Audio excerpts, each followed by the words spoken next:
Does God exist? If yes, is there one God or many? One answer to the question is that there is one God.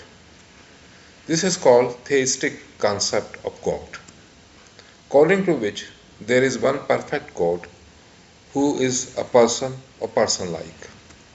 Theism is central to the teachings of Abrahamic religions, namely Judaism, Christianity, and Islam.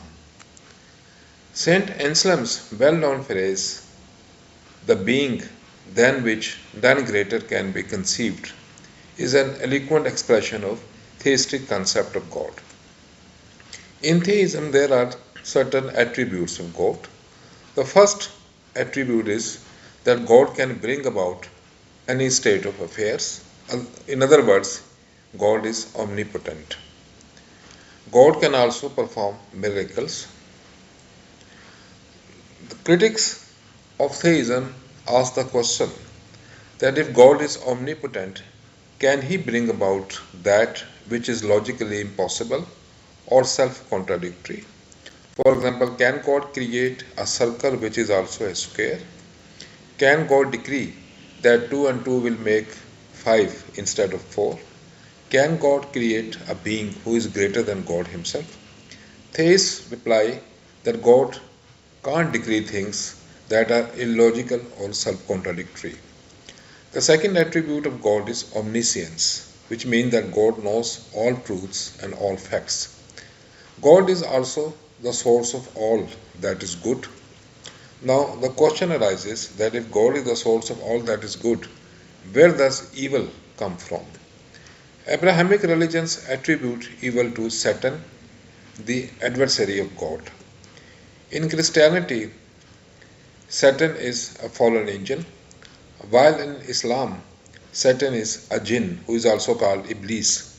In Judaism, however, Satan is an agent to test human beings.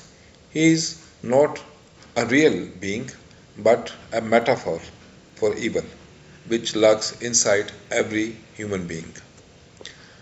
The fourth attribute of God is aseity, which means that God is self-existent or ontologically independent. God does not depend upon the world for his existence, but the world is dependent on God. God is thus a necessary being, while the world is a contingent being. The fifth attribute of God is uniqueness. God is qualitatively different from the world. Monism, however, challenges this notion and maintains that all finite things are parts, modes, limitations, all appearances of some one ultimate being. So, God, according to monism, isn't qualitatively different from the world. You are watching Wisdom of Life.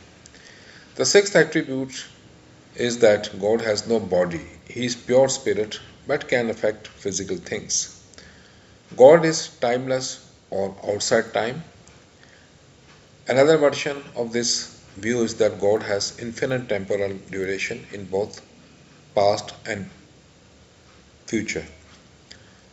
God is present in all space and time, that is to say, he is omnipresent.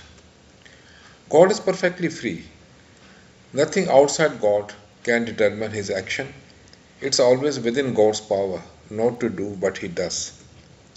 God is alone worthy of worship. He is the only being who deserves to be worshipped and to whom one may commit one's life totally. God is the creator and sustainer of the world. His is the power of life and death. This attribute God possesses only contingently. God may have chosen not to create the world, and there is one possible world in which God creates nothing at all. Theism, however, challenges this notion and maintains that although God created the world, he didn't intervene thereafter. The world, according to theism, is governed by mechanical or natural laws.